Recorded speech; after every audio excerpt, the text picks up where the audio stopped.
My name is Laurenellen. I'm hoping in a second here to pass around the mic and learn who else is in the room. But I was just going to start out by sharing, and if you can make room for other folks, especially those of you on the end, like bumping in so that we can keep some of the aisle seats free for other folks who are coming in later, that'd be great. But I was originally going to start out, we were going to do a lot of different things with this session, and by we, I mean me. I have a really hard time using my I pronoun, but we'll come to that because that's actually kind of an important piece of today's work, actually.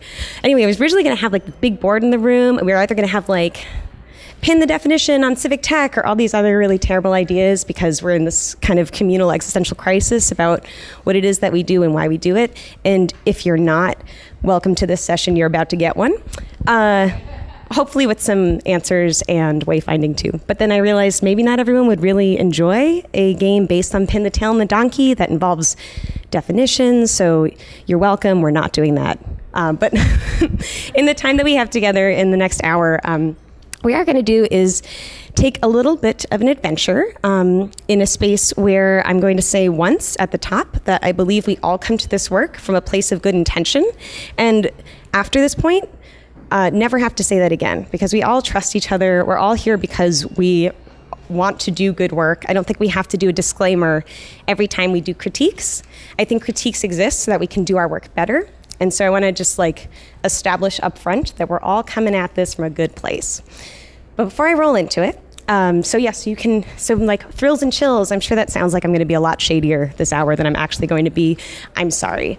You can see a little bit more shade in my book, where there's an advertisement on your seat. Lucky you. I'll also be going into that. But my goal is for you to kind of look at the work that you do if you identify as doing civic tech a little bit differently. If you don't identify as being part of civic tech, I want to invite you to get in and to make this something meaningful. And I want to show you examples and practices that focus on human beings as a way to do that. So before we get started, I would love to hear who you all are, because I feel like we're, again, in this very intimate space where I'm going to jump at you or something suddenly. And just before I just start slaughtering everyone in the room, it'd be great to catch up. Got you woke up a little bit, right? So if you don't mind, I'm going to pass the mic. And if you could just say your name and where you're coming from today. So I'm Laurenellen McCann, and I'm coming from DC. Julio Feliciano from San Francisco. Ben Peterson, San Francisco. Chris Verdugo, Contra Costa County. Paul Barham, Kansas City. Luigi Ray Montanez, Atlanta. Benito Delgado Olson, Oakland, California.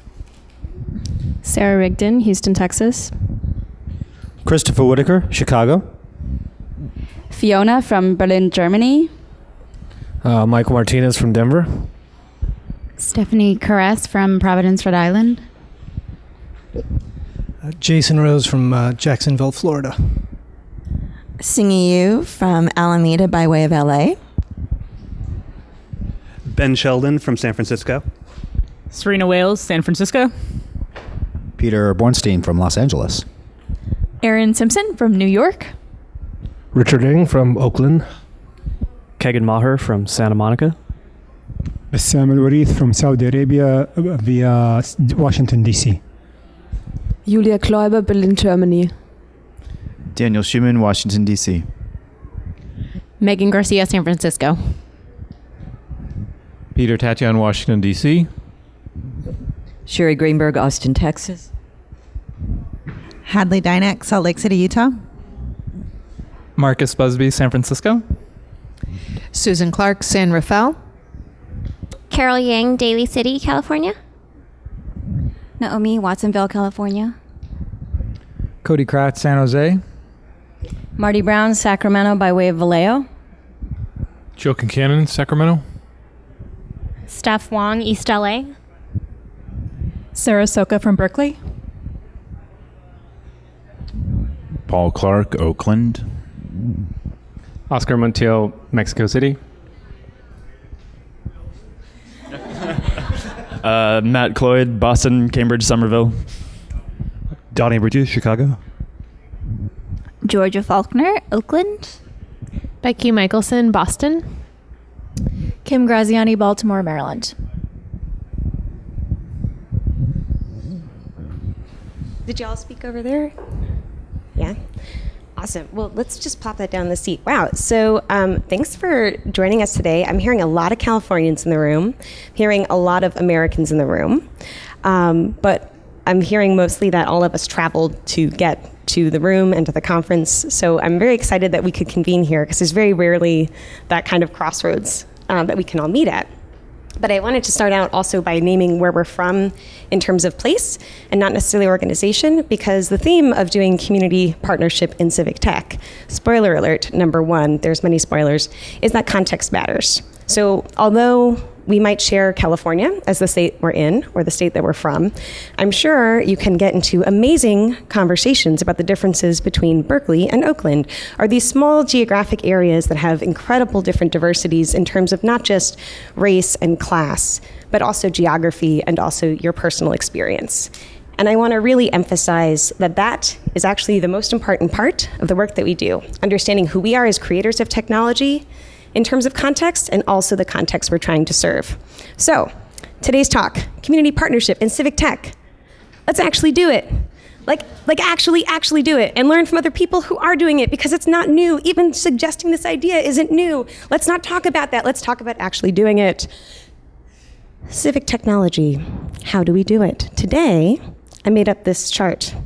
I don't want to discuss how I made it up, but for the most part, this is what we do when we go out to make technology, right? So we have like an idea, and then there's design, there's build and testing, and like the building and the testing go back and forth a little bit, and then we just like release it, right? And then like the Civic happens. So, you know, just like all these fucking stars and unicorns happen, and Civics gets better. Civics gets better. How does that even work? Look at this technology. And so there's a sense, because of the unicorn and because facts, that we are improving civics when we make civic technology using this very official process, right? And that people are involved at every stage of what we do because we use the word civic. Allow me to blow your minds. When we get into the idea phase, it's usually done by people like us, who come from our own particular experiences, who have enough overlap that we would all come to a conference about civic technology and represent just a small group of people in a room. But then we get to design. And then you get to use words at me like user-centered design and design thinking. I don't care. The experience of empathy is still a singular experience. It's still you pretending what somebody else feels. Even when we're doing user-centered design, human-centered design, another buzzword for design, we are still imagining humans. We are not necessarily working with those humans. But then this amazing phase happens where we do the building and the testing. And we do the building, we feel like we're working in communities because we use open source. And so like some of us are in a community and we share our code. And that's actually super useful. Again, I established up front for those of you who are just joining us, we are coming to this from a place of good intention, right? We work in good faith. We are trying to meet our ideals. When we build with like-minded people, yes, in a sense, we're building with other people. And then we do testing and like we do focus groups. And that's maybe representative of the people that we're trying to serve. Maybe not. Okay, so we're making civic tech, right? Then what happens? The release, the civic part, we just like kick it off. And then it gets like published somewhere. I thought this Tigger image was hilarious and laughed a lot. It's okay that you don't think it's as funny. But you know, basically like the ball just like kind of keeps going. And again, at some point I should have had the unicorn here, like the civics happens when we make the technology that then changes the world. My other disclaimer, spoiler alert number 2. I think we can all recognize that we've been doing this for a very short period of time and calling it civic technology. So it's not that surprising that Tigger's soccer ball of truth has not yet hit the net of civic transformation, right? Because we've been doing this for 5 years and trying to do it. Again, we're working in good faith. I honor that. However, when we are talking about civic tech, I believe we have an imperative to really get to know what that word civic means, and to maybe not just like wildly kick the soccer ball of truth at the civic transformative net of desire, but to maybe do some more targeting. So when I talk about civic technologies, I define it as tools that we create and use to create, support, or serve public good, which introduces a new concept, public good. What is it? Honestly, I have no idea, because public good is going to be contextual too. There is no mass public, just as we are all not from California, just because we are in California. There are only people. This is an image from Soylent Green. It's people, only like we're not eating them, so just put that down. But what I'm trying to say is that when we're talking about public good, we are talking about public good that exists in the context not of the ether, but of democracy, and specifically of our democracy. And the thing about democracy is, and the thing about civic tech is, that civics is not just about government, and it's not about a particular linear relationship between people, this blob, this mysterious blob that all has the same relationship, and government. It's actually about individuals living in complex formal and informal relationships to each other. It's about the governance that we collaboratively do. That's civic governance. One way to think about this, I'd like to talk about babysitting collectives. So you might have like the formal institution that is a daycare center, but quite often, informally, and it tends to be women, mothers who do this, people will start up babysitting clubs, not like the teenage kind, like actual kinds where people collaboratively sit and care for each other's children. And if you were to visit a community and you were to look at its childcare, what do you think you would see? Only the daycare center. You might never see this kind of informal, completely present governing structure.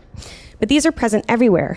And this is why I want to emphasize even like, and I'm happy that we're nodding because this is to me like the vital thing, that people have different experiences. This is, again, not mind-blowing. This is how it is. And people have different experiences of our government.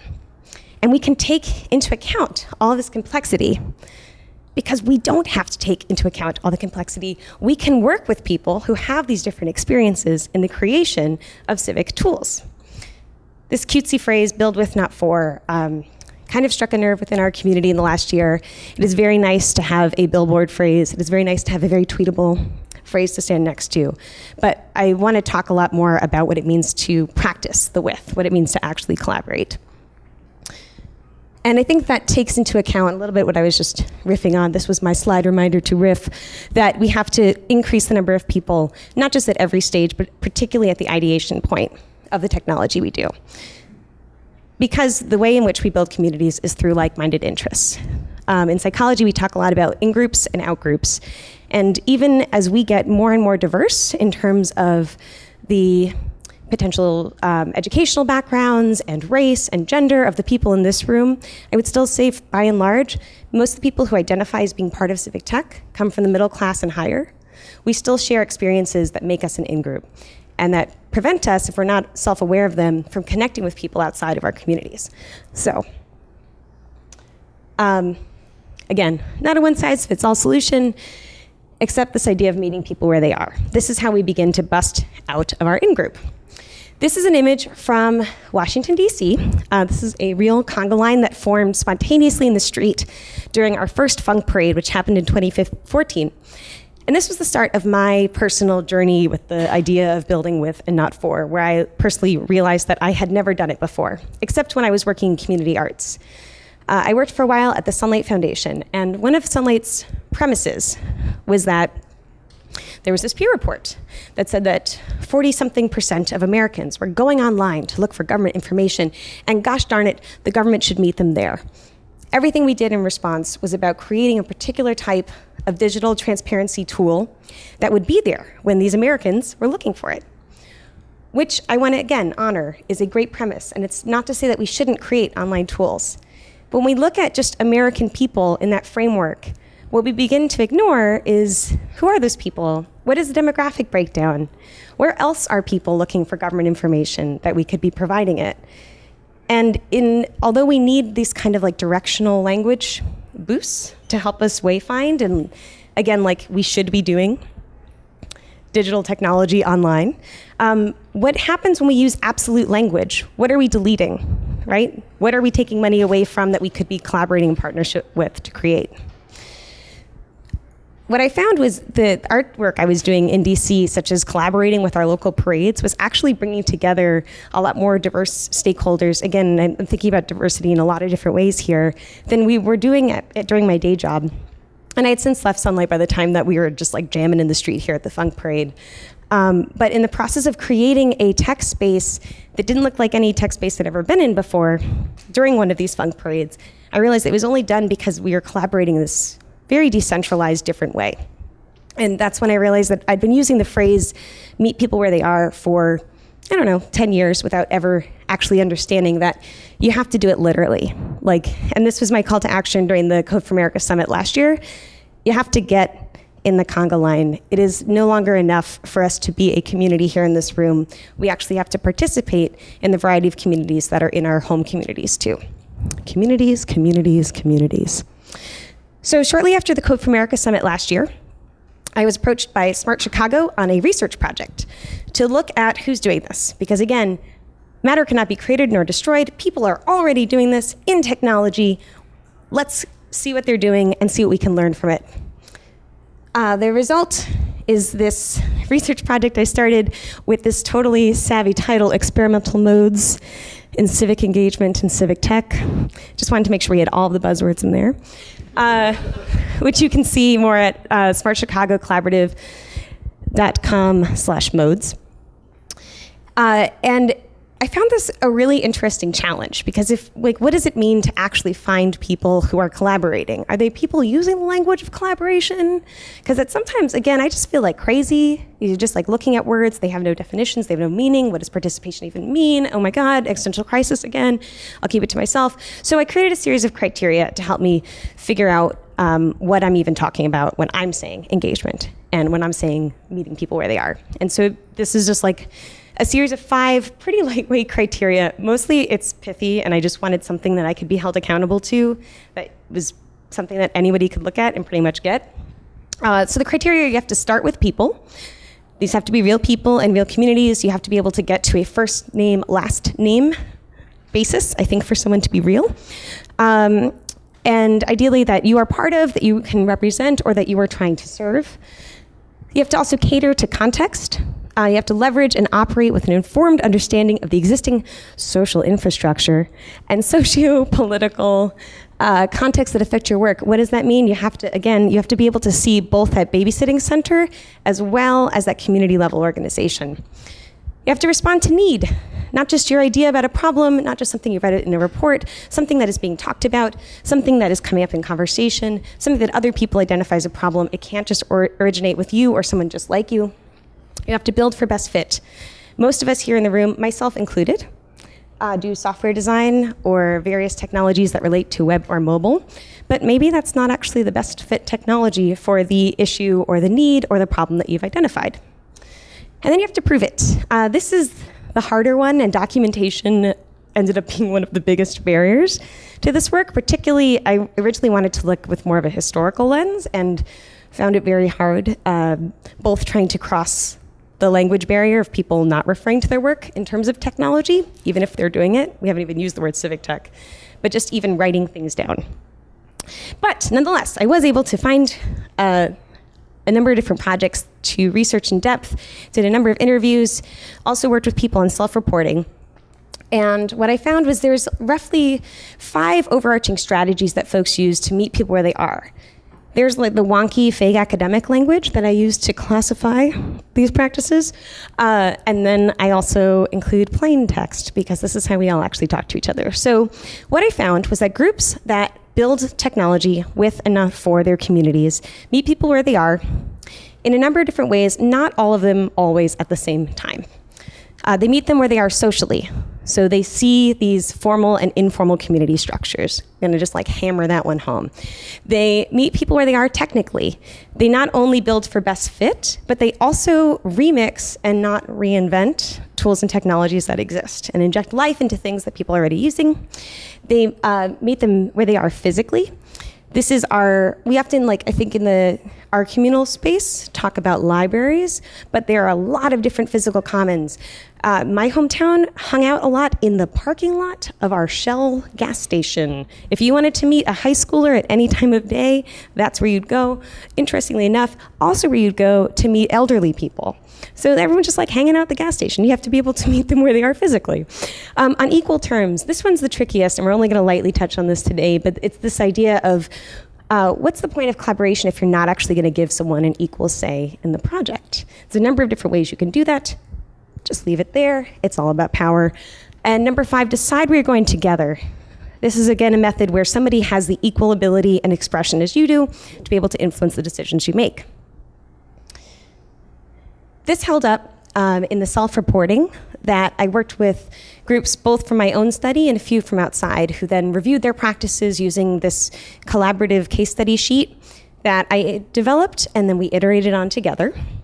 But the number one practice that I found across all these different types of technology studied, I studied software apps, I studied radio towers, I studied, pretty much you can name it. My favorite from my hometown were a group of students who were using QR codes when I was like, I guess you are the people using QR codes, awesome.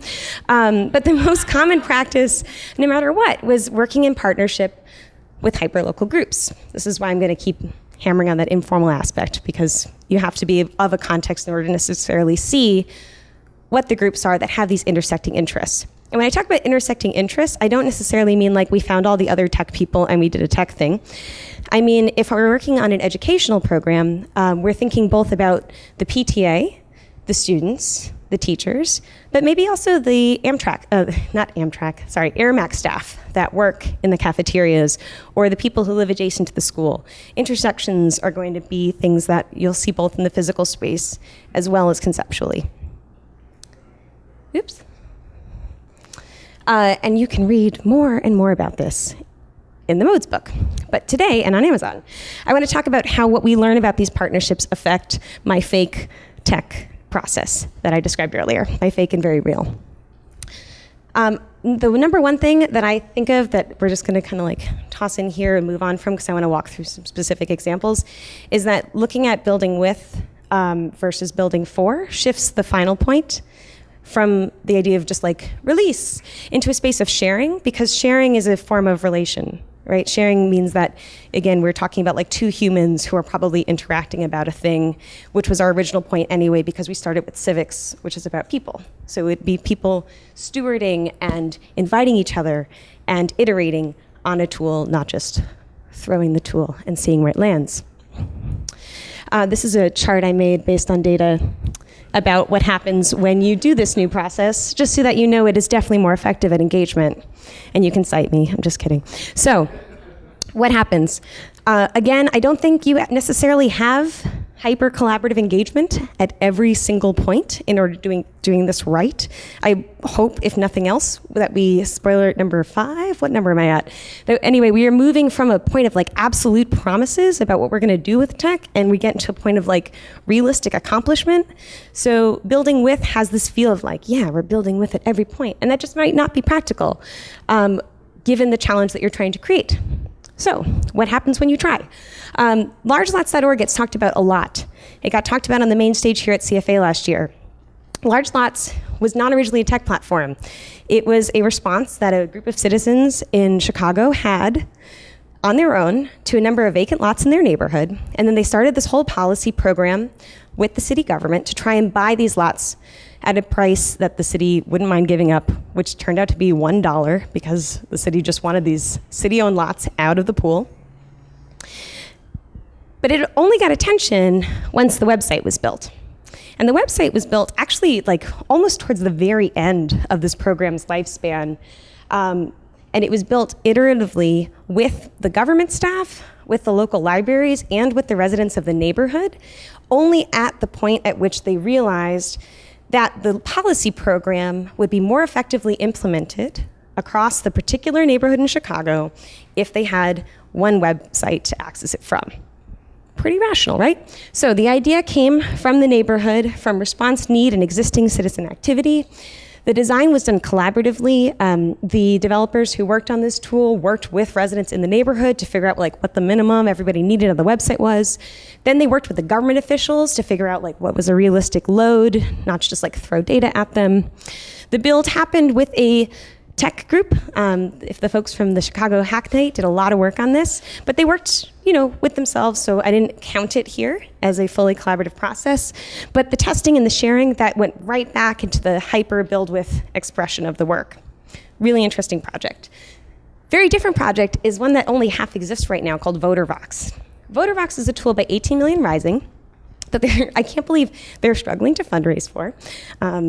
Small advertisement, maybe consider checking it out and figuring out if you can get involved. But this tool looks to work with Asian American and Pacific Islander Americans who have limited English proficiency and help them get access to the vote. In America, the way in which we do translation of ballots depends on you having a certain population of a certain language speaker, and then hoping that your district is going to comply with the law and make language forms available.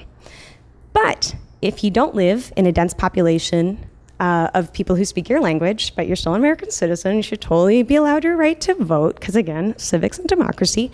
Or if you live in a place where the district is not compliant, what are you going to do? You probably already have community groups that support you and your ability to live there.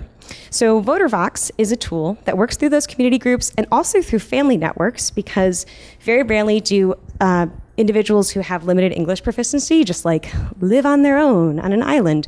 They usually have either nieces or nephews or other friend networks that they can work with. So VoterBox accesses that existing talent, and it helps them provide one-to-one individual translation in person. And the only tech part is this kind of intermediary step with people who are of that technical proficiency.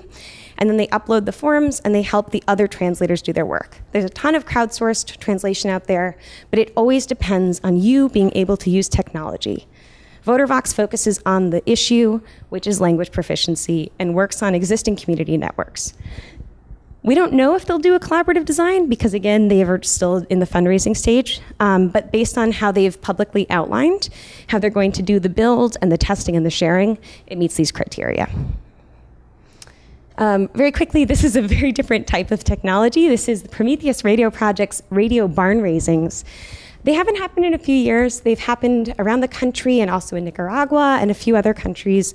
But effectively, Prometheus will be called upon to a community by an existing community group and network that needs access to their own media or needs access to their own ability to transfer information.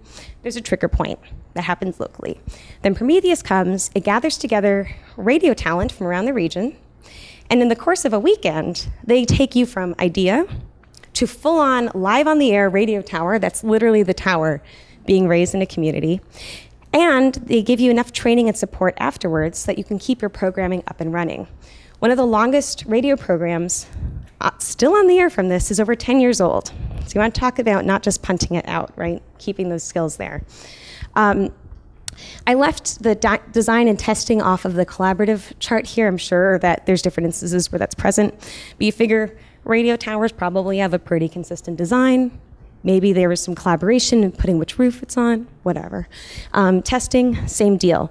But the build, the idea, and the sharing, that all happens with deep community partnership. And finally, one of my other favorite pieces of Civic Technology is the Nanny Van, in part because it's literally a van. Vans are my favorite Civic Technology. We can come back to that some other time. School buses, come on, think about it. Anyway, the Nanny Van app is a phone line that was built on VoIP. So it is actually built, it's an open source phone line. I love that they call it an app. They both call it an app and public art. They call it public art so that employers don't get scared when their workers and employees are talking about using this domestic workers' rights art. It seems so much more friendly when you call it an art. And they call it an app so that the workers feel dignity, because apps are talked about on television and all over the media. And if you were to say you get a hotline, it feels very different about who you are and what your right is to access civic technology. So the Nanny Van app is a phone line that was created in response to need that was expressed within these media trainings that Studio Rev, which is the art group behind the Nanny Van, was invited to do from a Domestic Workers Alliance. And over again, while trying to teach the domestic workers that they were working with how to be their own media, everyone was like, well, what we actually just need is like a central repository where we could call in to learn either about our rights or about legal access or find out information about challenges we're hitting, both related to healthcare or like, what can I do if my employer reacts to me? With a footnote that not all of us come from the same ethnic or language background. Not all of us are documented American citizens, right? So there's like a lot of different complications. This is not a uniform group. So as they began to talk more with the domestic workers, like, what would a good information resource for you be? They realized that the way in which, no matter what your language background and your language experience was, people responded really well to episodic information with personality. So TV shows, right? People get the gist of something that's happening and they're able to like surf and find and remember information. And everybody has some kind of phone or access to some kind of phone. So working back and forth with these various domestic workers, mostly in New York City, they developed this hotline that is also a radio show. And so you call in, I can't remember the name of the main character, but that's here on the right. Oops, just kidding. Get ready.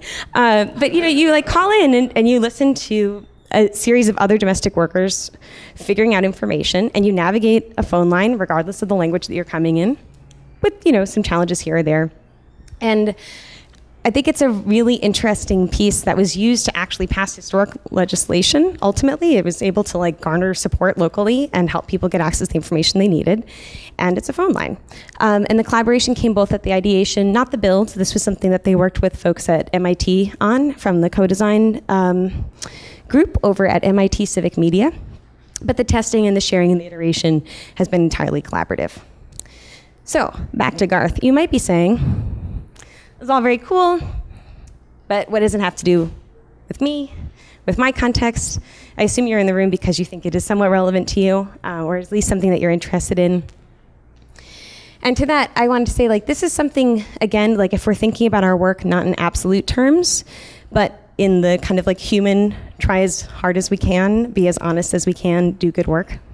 I think this is something that can integrate into projects that you're already working on as a way to course correct, as a way to make them more meaningful, as a way to decide if you want to continue to invest in them or if you need to invest in something else. And I also think this is a really useful framework before you get into projects. Whether you are an established organization or a community group, I think that there are ways in which you can begin to think about meeting people where they are. You can set goals about it. You can integrate it, you can test it. Like, this is the framework that I think we all want to be doing. And so if you need nothing else, allow me to be your validator and say, trust your gut if you've been thinking of it, doing it. And ultimately, keeping in mind, the simplest way that most others have done this is just to work in partnership. That's, immediately plugging into meeting people where they are socially, you skip a lot of the other steps because people will help you and course correct. That's the information. Meeting people where they are technically, if you're working in partnership with people that are not just technologists, they'll probably tell you they're not going to download that app, or they'll give you feedback that is not just in the testing bucket of our work. And I think that's incredibly valuable. As is this note of, again, getting concrete about who we are. I really want to push, as I'm trying to, like I think I just want to express, I'm not up here like, I figured this out and every project I do is super built with. It's like, no, every project I do, I like kind of have a panic attack that I'm doing this poorly. But I think about it now. And I think about it because I've been challenged, because I see some people do it really well. I watch myself do it rather mediocrely. And then I see other people using the language of collaboration and just straight up not doing it, not trying. But it's through this honest communication, it's through communication at all, I think, with each other as we're going along. That's the most important thing. And that's why I want to just talk about one project. I see Donnie in the back. So this is a project called Electricity. It's from the center, a new organization you should all check out, Center for Technology and Civic Life.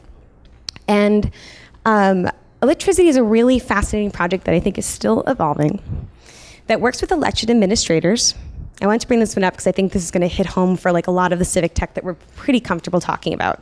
So Electricity works with elected administrators to help them make the information they already have available more available in more of an equitably accessible way to the public. And it doesn't just like have one custom tool for them.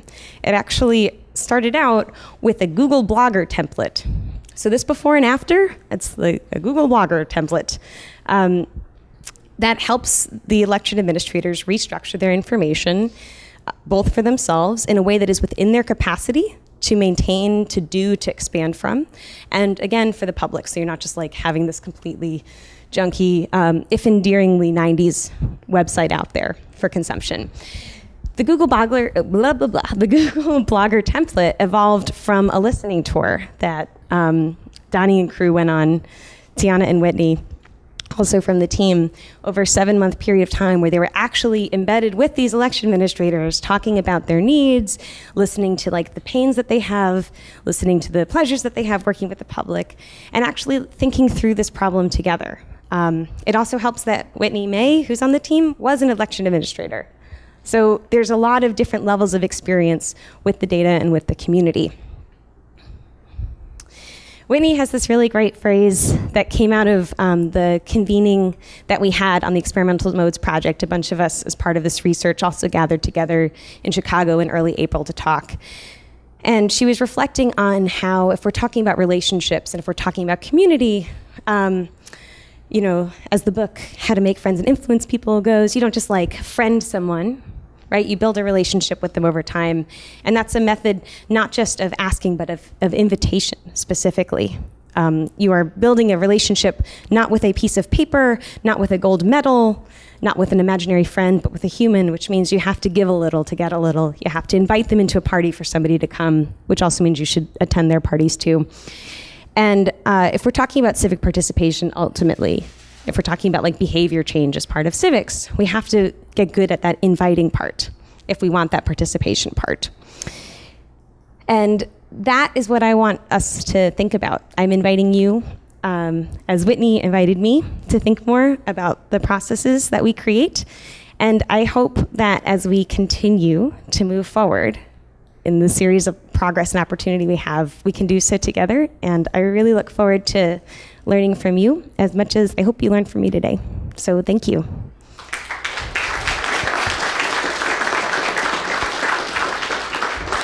And we've got like 10 minutes or so. I originally wanted this to be an interactive workshop, which you probably saw, but I was like, we only have an hour. So imagine that we ran around the room a lot. But in the time that we do have, now that we've just clapped together, I would love to hear if anyone's willing to talk about maybe a challenge that they face or have faced if they've tried to do collaboration work before. I see a hand. Hey, I guess the challenge sorry, you then said collaboration work. I guess the challenge I see is like the unhealthy process that you described is easy to fund and easy to create accountability structures for, because it's like, oh, release, you're done, here's your money, or, you know, like you accomplished what we gave you the money for. And I think one of the challenges I always have in kind of having more, you know, community-based co-creation or whatever is how you actually talk about the narrative of like, what are we trying to accomplish? Because you may not, when you're actually like, you know, being with people, you don't know what you're going to end up with, and oftentimes what you're building is more of a process, and you're building trust. You're building your capacity to actually at some later point in the future build something, but like that's really hard to get like funding or find like stability in. So I wondered, yeah, that's my challenge. I'm really glad that you brought that up on a couple points. I think just the framework that you're talking about, when we do relationship building, we're not even necessarily building the relationships for a specific product. As you said, we're building that capacity up to respond. And the fact that we're not getting funding for that is pretty amazing. I think this is actually something where we kind of can point our fingers at our funding sources and talk about how that incentivizes us to make certain decisions about the tools that we create, how we talk about them. And while it feels really good to say that, nobody's going to be Braveheart on the battlefield, the first one running out, being like, and I'll never use that language again, right? Because everyone actually is going to go home. One of my other hopes from this project is like, so for those of you who have been shy about using civic tech, use that language because it gets you money. But I think that's the kind of challenge that is something that we work on through our own collective action, to the extent that we as a community have relationships and we want to be held to a better standard. Whether it is sneaking in community language, talking about building social fabric, that phrase, building social fabric, that's what a lot of art for social practice and community arts organizations use to talk about that same process, so we can begin to look at the language frameworks of other fields. We can also look to the funders of those fields. I don't want to suggest that we go in and colonize somebody else's funding pool, but I'm saying that we could work in partnership with those groups and look at Our Place America, which funds placemaking projects, and look at funders that are looking more holistically at our impact. I don't have a perfect answer, but I want that challenge, and I want us to get aggressive with funders about that challenge. So along some of the same lines, I'm with the League of Women Voters. We really struggle to find community participation projects that can get funded. And part of that, what we've gone to is actually working with experts who already have those relationships. And so design firms like the Center for Civic Design has been fantastic to work with, because they already have all those connections in the funding, and it actually creates a little bit of distance for us, so that I also work for a lot of civic tech startups, and it's really easy to influence your research and shape what you're doing to get the answers that you want. And so by outsourcing it, it's actually been really effective, both in terms of raising money and in terms of adding that little bit of distance there. So it's something that I found useful. That's great. Anybody? Yeah. First of all, thank you. This is just wonderful to hear. And I've been a do with person for a long time. One thing, it doesn't help on the funding challenge, but if you really want to stretch your point, it's called discover with instead of do with, because do with already presumes some kind of outcome, and the discover with, signals right at the front end, we're going to jointly figure this out with community. What I'd be curious about from you or the others is getting real about how long it can take to build trust in underserved communities. Jenny knows a project I did where in a few weeks we were able to come up with a model, but it took a couple years to roll it out across the state. Big success, and 3 years later, one of the core team members finally turns to me and says, okay, now I think I trust you. 3 years. And, so that was a lesson to me, because so many people have been burned and burned and burned. And so your point about context, so I had one colleague who said, I spent 3 hours with the community and I didn't come away with a single fundable proposition. I know, those probs, right?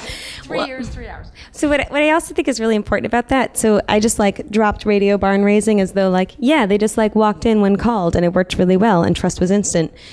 In one of the more common instances, Prometheus Radio Project spent over a year with the community building trust, building up a relationship before they began construction. And that was time that they had attempted to factor into their fundraising. So when the money actually came in for them to go, but then didn't, and had this panicked period at the end. I painted a very rosy picture, where they had to keep renegotiating, because they're actually, this is how this has to go. This we need this deep relationship. This was also one of the projects they were working not in a U.S. context, and so you have this other layer. And what I think is important, and unfortunately all of us here in the room are going to be in the practitioner's seat. And so when we talk about the thing to do, we are now adding to your to-do list, and you already have a lot of things to do, and you don't necessarily have the privilege of the funder in terms of the decisions that you make. So when I ask you to bake in time for community organizing and for relationship building, it seems like an extra task. This is also where partnerships, I think, are absolutely vital, because maybe you aren't going to be able to build that trust network. Maybe you will always be a bit of an outsider, but if you can find the community group to work with and build up that infrastructure, you were talking about having that little bit of distance, you don't have to do everything. You do have to be willing to share your funding, maybe, or to wait a little bit longer on that proposal. Maybe you miss that night news challenge deadline to get the right partner involved. But I think the work will be better from that. And I think it's about stepping back from that tech word, which has told us that we can make change in a year, even though that year is spent making the tool. Right? Stepping back from that tech word and defending the civics. And being real, like taking time. I know it's also hard. Like some of you are coming tonight, welcome tonight. But some of you are coming today from like volunteer organizations, and you're doing all you can to get people into the room for this one night that you're all meeting together. And so finding ways that you can integrate your one evening with maybe another community group. Maybe in your community people have, midnight movie shows at a minimum, or maybe there is a PTA meeting that you can meet just after. Finding ways that you can take the small little kernel of community gathering that you have and attach it to where another community meets. That's a way to start building in that relationship building without making it super plastic. I think we have time for like one more. Yeah, who's got the other mic? Can you pass me? Hi, thank you. This is great. I'm Becky. I work with cities that have expressed a lot of difficulty with community planning meetings and the getting people to come. And you made a point about on equal terms being one of the important factors. And when meetings aren't in a community space or in that hyperlocal environment, can you talk more about that point of on equal terms working with people? Yeah, so this is one of my favorite things to talk about from the government's perspective, because I do think I do a lot of work with DC's Arts Commission, and one of the biggest things that they haven't taken me up on, but they totally should, is not making artists come to them and to their space. Like even for the standard Gov lobby meeting, like lobby day, actually going to the artists. It's the same amount of staff time, maybe like plus a little bit of travel, everybody's cash strapped. That's like one kernel of expressing that you are both human beings worthy of respect and time. Other tactics that people use to do that kind of equal terms relates to everything from how you literally call people who are in your space. A lot of the organizations, and I walk through this in a lot more detail in the written material, but like the titling that you use for different people, whether you call everybody a volunteer or whether you call everybody a contributor, that language has incredible, including you as the person who's running the event. It's a small thing. It has a huge psychological impact. Also finding ways for someone that is not in like the hot seat of negotiation to be the intermediary. This is the other thing about like community organizing. Again, like some people really are skilled in it. And again, you can just like rely on their skill. Finding people who can facilitate and mediate these, even something as simple as like a government meeting. Someone that the government can see and respect, someone the community respects and consents to. I think that, again, like these small things that are just hacks on exactly the system that we have, which is like people walk into a room and talk, can go a long way to changing the conversations that are had and then the outcomes of those conversations. But I'm happy to talk more about that too. Thanks. Cool. So I think I should let you all go to your next session, but thanks so much for joining me.